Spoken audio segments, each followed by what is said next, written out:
பொது உடைமை இயக்கம் ஒரு காலகட்டத்தில் சாதி ஒழிப்பில், தீண்டாமை ஒழிப்பில் பெரிய அக்கறை காட்டியதா என்றால் வர்க்க போராட்டத்தை முன்னெடுத்துவிட்டு பிறகு பார்க்கலாம் என்று சொன்னார்கள். மொழி உணர்ச்சியில் அவர்கள் நிலை என்ன? குற்றத்திற்காக சொல்லவில்லை, வந்த வரலாறை சொல்கிறேன். இந்திய கம்யூனிஸ்ட் கட்சியினுடைய பத்திரிகையில் அன்றைக்கு எழுதினார்கள். என்ன எழுதினார்கள்? இந்தியாவை இணைப்பதற்கு ஒரு இந்தி மொழி தேவை, தேசிய மொழி தேவை என்று எழுதினார்கள். பெரியாரை எதிர்த்தார்கள். பொது உடைமை தத்துவம் என்று சொல்லிக்கொண்டால் யார் பெரியாரை எதிர்க்கவில்லை? சிங்காரவேலர் விமர்சித்தார்.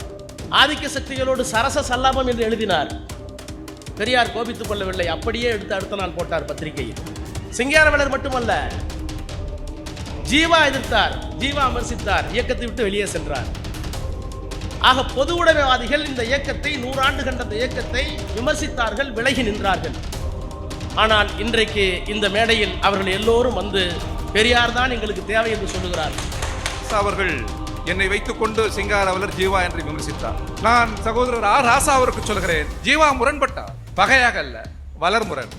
சிங்காரவேலர் முரண்பட்டார், பகையாக அல்ல வளர்முரண். தந்தை பெரியார் இந்த இருவரையும் ஒருபோதும் துரோகி என்று சொன்னதில்லை என்பதை ஆர் ராசா அவர்களுக்கு அறிவுறுத்த விரும்புகிறேன். பெரியார் சொன்னதே இந்த கொடியில் கருப்பு சிவப்பு இருக்குது அல்லவா, இது தற்காலிகம். இந்த கருப்பு மறைந்து உலகம் முழுவதும் சிகப்பு கொடி மட்டும் தான் பறக்கும் என்று சொன்னவர் தந்தை பெரியார். எந்த பல்கலைக்கழகம் கடவுள் மறுப்பை அங்கீகரிக்கவில்லையோ அந்த பல்கலைக்கழகத்திலேயே தந்தை பெரியார் இன்றைக்கு படமாக இருப்பது என்பதே இன்றைக்கு பிரச்சனை. கம்யூனிஸ்டுகளும் திராவிட இயக்கமும் அல்ல, இரண்டுக்கும் நோக்கம் சோசலிசம். தோழர்களே, எல்லோருக்கும் நான் இந்திய கம்யூனிஸ்ட் கட்சியின் தமிழ்நாடு மாநில குழுவின் சார்பில் இருகரங்குப்பி முதலில் வணக்கத்தை நான் தெரிவித்துக் கொள்கிறேன். எனக்கு நம்முடைய தலைவர் அவர்கள் சிறப்பு செய்கிற பொழுது எனது உயரத்தின் பொருட்டு நான் குனிந்தேன். ஆனால் எதன் பொருட்டும் யார் பொருட்டும் குனியக்கூடாது என்று தந்தை பெரியார் சொன்னதை அவர் உயரம் சிறிது தொண்டும் தியாகமும் பெரிதென்பதால் நான் குனிந்தேன். ஆனாலும் கூட அந்த மனிதர், அந்த தலைவர், சுயமரியாதை இயக்கமே எதன் பொருட்டும் குனியக்கூடாது, கூணக்கூடாது என்பதுதான். எனவே வீரபாண்டியன் அவர்களே குனிய வேண்டாம் என்று அவர் சொன்னார். ராசா ராசா இல்லைங்களா? அவருக்கு நீங்க சொல்லிடுங்க. தோழர்களே, நண்பர்களே, ராசா அவர்கள் என்னை வைத்துக் கொண்டு சிங்காரவேலர் ஜீவா என்று விமர்சித்தார். நான் அவரிடத்தில் சொன்னேன், நான் எப்பொழுதெல்லாம் உங்கள் அருகில் மேடையில் இருக்கிறேனோ அப்பொழுதெல்லாம் நீங்கள் என்னை விமர்சிக்கலாம், எங்கள் இயக்கத்தை விமர்சிக்கலாம். இந்த விமர்சனங்கள் ஜனநாயகத்தை வளர்க்கும். நம்மை விமர்சித்த இயக்கம், விமர்சித்தவர் சிங்காரவேலர் ஜீவா என்று சொன்னபொழுது நான் தமிழர் தலைவருடன் எழுதி கொடுத்தேன். பெரியார் அவர்கள் சிங்காரவேலரை ஜீவாவை விமர்சித்தது நாங்கள் முரண்பட்டது பகை முரண் அல்ல, வளர் முரண் என்று நான் அவருக்கு எழுதி கொடுத்தேன். இதை நீங்கள் பேசுங்கள் என்று நம்முடைய தலைவர் சொன்னார். நான் சகோதரர் ஆர் ராசா அவருக்கு சொல்கிறேன், ஜீவா முரண்பட்டார், பகையாக அல்ல வளர்முரண். சிங்காரவேலர் முரண்பட்டார், பகையாக அல்ல வளர்முரண். தந்தை பெரியார் இந்த இருவரையும் ஒருபோதும் துரோகி என்று சொன்னதில்லை என்பதை ராசா அவர்களுக்கு அறிவுறுத்த விரும்புகிறேன். நாங்கள் முரண்பட்டது உண்மை, ஆனால் பெரியாருக்கு தீங்கு செய்யவில்லை, துரோகம் செய்யவில்லை. கருத்தால் முரண்பட்டோம். நாங்கள் எல்லோரும் இங்கே வந்திருக்கிறோம், உண்மைதான். பெரியாரை நிரப்பிக் கொள்கிறோம், பெரியார் தேவைப்படுகிறார். ஆனால் பெரியார் வந்து சேர்ந்த இடம் கம்யூனிசம், சமத்துவம் என்பதை ராசா அவர்களுக்கு சுட்டிக்காட்ட விரும்புகிறேன். பெரியார் சொன்னதே இந்த கொடியில் கருப்பு சிவப்பு இருக்குது அல்லவா, இது தற்காலிகம். இந்த கருப்பு மறைந்து உலகம் முழுவதும் சிகப்பு கொடி மட்டும்தான் பறக்கும் என்று சொன்னவர் தந்தை பெரியார். அவருக்கு அந்த தூர நோக்கு இருந்தது, அவர் சொன்னார். எனவே இதெல்லாம் உள்ளடக்கி தான் பார்க்க வேண்டும். ஒரு 100 ஆண்டு கால இயக்கம். உலகத்தில் வரலாற்றில் எத்தனையோ இயக்கங்களை பார்த்திருக்கிறோம். ரூசோ வால்டர்னுடைய சமூக ஒப்பந்தம், ஐரோப்பாவினுடைய அறிவொளி இயக்கம்.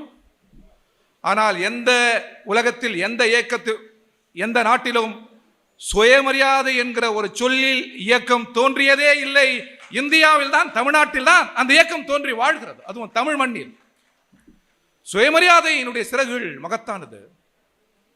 பெரியார் சொல்லுகிறார், ஒருவன் தனக்குள் இருக்கிற எஜமான விசுவாசத்திற்கு தானே கொல்லி வைப்பது. எதன் பொருட்டும் கூணாமல் இருப்பது, குறுகாமல் இருப்பது, பல்லிழிக்காமல் இருப்பது. பிறப்பால் ஏற்றத்தாழ்வு இல்லை. எதன் பொருட்டும் மனிதன் உயர்வும் அல்ல, தாழ்வும் அல்ல. மனிதர்கள் அனைவரும் சமம். இந்த ஜனநாயகத்தின் சிறகுகள் உலகத்தில் எத்தனை இயக்கத்தில் இருந்தது? சுயமரியாதை இயக்கத்தில் இருந்தது. தந்தை பெரியாருடைய கருத்தியலில் இருந்தது. எனவேதான் பெரியாரிடம் நெருங்குகிறோம், பெரியாரை நாங்கள் உள்வாங்குகிறோம், தனதாக்கிக் கொள்கிறோம். ஆக்ஸ்போர்ட் பல்கலைக்கழகத்தில் இன்றைக்கு பெரியார். ஆக்ஸ்போர்ட் பல்கலைக்கழகம் பிரிந்தது கருத்து வேறுபாடால். கேம்பிரிட்ஜ் பல்கலைக்கழகம் உருவானது. எதனால்? உலகத்தின் அறிவின் ஊற்றைக்கண் ஆக்ஸ்போர்ட் பல்கலைக்கழகம். இரண்டு கருத்தில் அது முரண்பட்டது.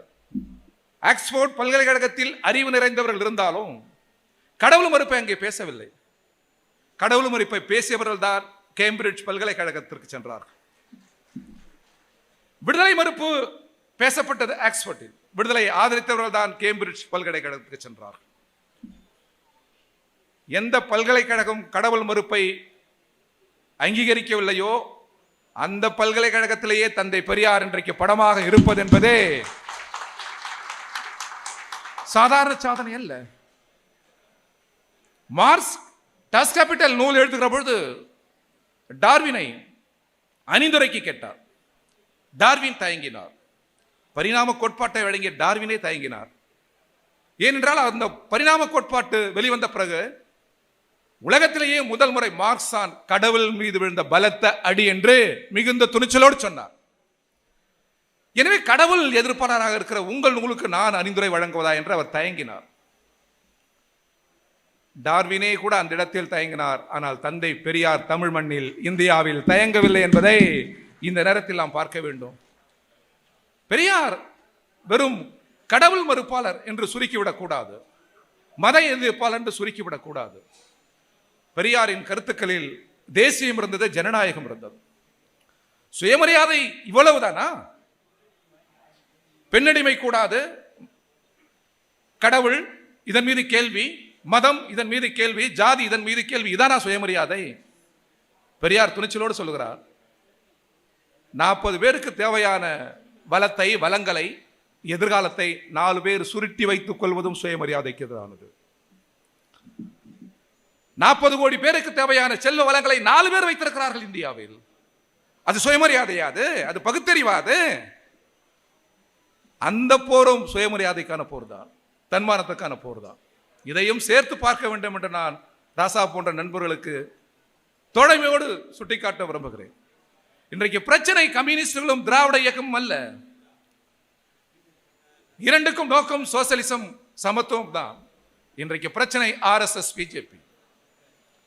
உலகத்தில் வேற எந்த நாட்டிலும் இல்லாத அரசியல் சாசனம் இந்தியாவில் இருக்கிறது. சட்டத்தின் ஆட்சி முறை இந்தியாவில் இருக்கிறது. உலகத்தில் வேற எந்த நாட்டிலும் நிலவாத கூட்டிசைவு முறை இந்தியாவில் நிலவுகிறது. நான் ஒருவரை ஏற்பதில்லை, ஆனால் இன்னொருவரை மதிக்கிறேன். இந்த பண்பாட்டு கூறுகள் சுயமரியாதையில் இருக்கிறது. தந்தை பெரியார் தன் கருத்தை ஏற்காதவர்களையும் மதித்தார். பெரியாருக்கென்று வரலாற்றில் கொள்கை வழிபட்ட, கருத்தியல் வழிபட்ட எதிரிகள் இருந்தார்களே தவிர தனிப்பட்ட முறையில் தந்தை பெரியாருக்கு எதிரிகள் என்று யாரும் இல்லை. என்னால் துணிச்சலாக சொல்ல முடியும், மார்க்ஸ் இறந்த பொழுது அந்த ஹைகேட் கல்லறையில் விரைவிட்டு எண்ணக்கூடியவர்கள் தான் இருந்தார்கள். அந்த நிலநடுக்கம் முடிந்து திரும்பி போகிற போது அந்த மேதைகள் வாயில் உச்சரித்தது a belongs to age. Marx யுகங்களுக்கான மனிதர் என்று முணுமுணுத்தபடி சென்றார். எங்களால் சொல்ல முடியும், தமிழ் மண்ணில் தந்தை பெரியார் யுகங்களுக்கான மனிதர் என்று எங்களால் மனம் திறந்து சொல்ல முடியும். அந்த அளவுக்கு பெரியாரை உள்வாங்குகிறோம், பெரியாரை நிரப்பிக் கொள்கிறோம். கூடுதலாக இன்றைக்கு பெரியார் தேவைப்படுகிறார். நம்முடைய எதிரி RSS, பிஜேபி. அரசியல் சாசனத்தை விடுங்கள், நாடாளுமன்ற ஜனநாயகத்தை விடுங்கள், ஒரு கூட்டு செய்வு இருக்கிறது அல்லவா இந்தியாவில். பல மொழி பேசுகிற தேசிய இனங்கள் ஒரு கூட்டு செய்வோடு வாழ்கிறார்கள். அந்த கூட்டு செய்வையே குறிவைக்கிறது RSS, பிஜேபி. எனவேதான் தமிழக முதல்வர் துவக்கி இருக்கிற அந்த போரில் அருகில் நாங்கள் இருக்கிறோம்.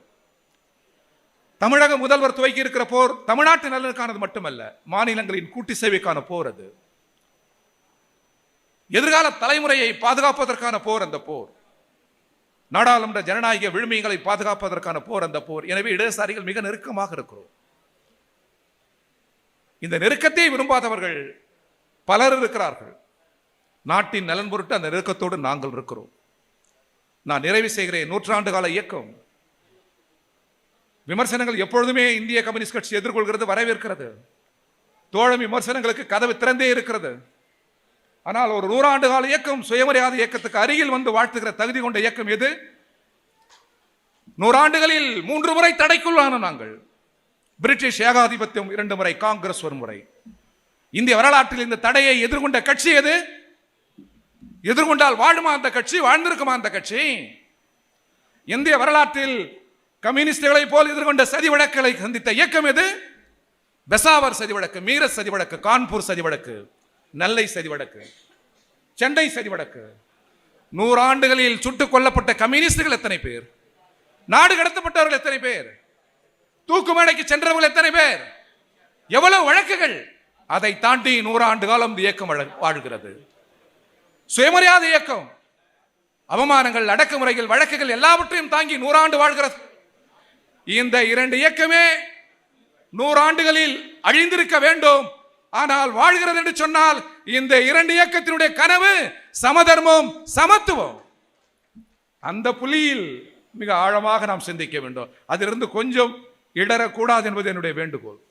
நம்முடைய இலக்கு RSS, BJP. நம்முடைய முரண் வளர்முரண், அது பகை முரண் அல்ல. எனவே நான் வேண்டி கேட்டுக்கொள்வது, ஒரு பெரும்போரை தமிழ்நாட்டு முதல்வர் துவக்கி இருக்கிறார். தமிழ்நாடு துவக்கி இருக்கிறது. அந்த பெரும்போரில் கம்யூனிஸ்டுகள் அருகில் இருக்கிறோம். நான் இப்பொழுது கூட நான் முடிக்கிறேன். இப்பொழுது கூட காலையில் நான் வந்தேன் கட்சி அலுவலகத்திற்கு. ராஜகுமார் மாவட்ட செயலாளர், எங்கள் அலுவலகம் இங்கே இருக்கிறது. அலுவலகத்துக்கு வந்த பிறகு ஒரு 30-40 கருப்பு சட்டை தோழர்கள். நான் ஆச்சரியத்தோடு பார்த்தேன், இன்னும் நம்முடைய அலுவலகத்தில் தோழர்கள், திராவிட கழகத்தின் தோழர்கள் 30-40 நாட்களாக நம்முடைய அலுவலகத்தில் தங்கிதான் அவர்கள் இங்கே வேலை பார்க்கிறார்கள் என்று அவர் சொன்னபோது நான் மகிழ்ந்தேன். நான் அவர்களை கேட்டேன், வசதியான இடம் இல்லையே என்று. வசதியான இடம் நாங்கள் சொன்னால் இருக்கும், அதை விட மனப்பூர்வமான வசதி இங்கேதான் இருக்கிறது என்று அந்த தோழர்கள் சொன்னார். எனவே இது ஆழமான பொருள் இதில் இருக்கிறது. ஆராசா சொல்கிறார் அல்லவா, 15-16 வயதிலிருந்து பெரியார் திடலுக்கு வந்து செல்கிறவர்களில் நானும் ஒருவன். அங்கே கற்றுக்கொண்டது அதிகம். எனவே தோழர்களே, நண்பர்களே, இந்த 2 நூற்றாண்டு இயக்கத்தினுடைய இலக்கும் சோசலிசமும் சமதர்மமும் தான். எனவே நாம் முன்னேறுவோம், நாம் தான் நிறைவில் வெல்லுவோம். பெரியார், தந்தை பெரியார் பகுத்தறிவின் சின்னம், சுயமரியாதையின் சின்னம், கலகத்தின் சின்னம், தேசிய ஜனநாயகத்தின் சின்னம். ஒரே வரியில் சொல்வது என்று சொன்னால் சமத்துவத்தின் சின்னம் என்று நாங்கள் நம்புகிறோம். பெரியாரே சொல்வது போன்று அவரது எழுத்துக்களில் ஒருபோதும் கம்யூனிசத்தை, சமத்துவத்தை தாக்கி எழுதியதே இல்லை. இறுதி லட்சியம் அதுதான் என்று சுட்டிக்காட்டியிருக்கிறார். எனவே பெரியாரே இந்த பதாகையை தந்த பிறகு நாங்கள் அருகில் வராமல் வேறு யார் அருகில் வருவார்கள்? எனவே முன்னிலும் நெருங்குவோம். நான் ஒன்றை சொல்லி முடிக்கிறேன், தவறாக நினைக்க வேண்டாம். பெரியார் திராவிட இயக்கத்தின் அருகில் நாங்கள் இன்றைக்கு வந்திருக்கிறோம், அதில் ஒன்றும் முரணில்லை, தவறில்லை, வருகிறோம். ஆனால் இந்த உலகில் மகத்தான புரட்சிகளை நடத்தியது யார்? பெரியாரை சொன்னது போல் அக்டோபர் புரட்சியை யார் நடத்தினார்? ரஷ்ய புரட்சியை யார் நடத்தியது? சீன புரட்சியை யார் நடத்தியது? வியட்நாம் புரட்சியை யார் நடத்தியது?